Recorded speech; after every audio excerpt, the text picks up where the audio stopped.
Back in studio alongside the Mac Man. Mac, this was a game that gave us answers to some of the long-standing questions, what the Seahawks team would look like under new tutelage, but most importantly, the rookie quarterback on the other side, 26 of 42, 138, 2 INTs. Bo Nix had 3 interceptions his entire season last year at Oregon. I know we're comparing apples to oranges there, but what did you make of this first statement by Nix? Well, I think early on in the ball game, the moment was a little too big for him.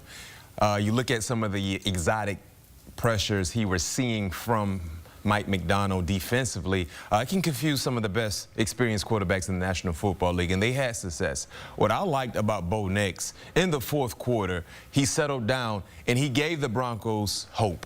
You know, they became within one possession of winning that ball game. He fought, and that's something that you want to see, especially in the midst of a ball game when things are not going as well as you would like them to go. Playing in that type of environment, what happens when you can you calm down, and can you kind of gather the troops and find a way to put us in direction to potentially try to pull it out? And we saw that. Now, defensively for the Broncos, they got to find ways to be better against the run.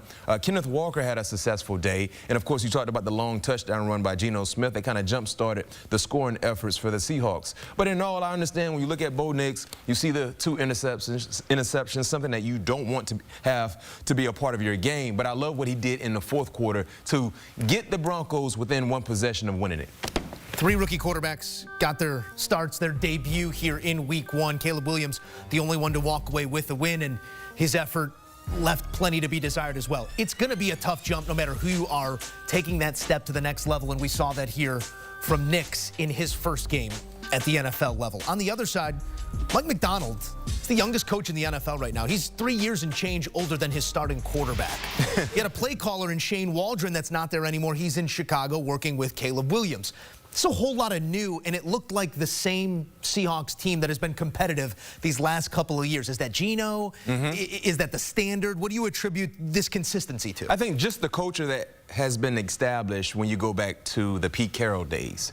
You know, Pete Carroll, the long-lasting Seahawks coach for quite some time, Super Bowl winning coach, is no longer there. But the culture, the foundation is still there. And then you bring in some young energy in Mike McDonald, a guy who's been around football for quite some time, and clearly the players, they respect what he brings to the table. Now you're starting to see the foundation being recreated all over again, but under his tutelage. So I can't wait to see exactly what he has in store. But just hearing Geno talk about his young head coach tells me that he really respects him as a head coach, and he believes he has the mind set to be able to put them in the best positions to win ball games, and it started today against the Broncos. McDonald was at the helm of those nasty Ravens defenses here in recent memory. We'll see if some of that nasty comes to reignite those 12s who love some defensive football as well. Mac, thank you. All right, here's Bo Nix in his first go on the Bronco, being compared to, this is just not fair. This is just not fair.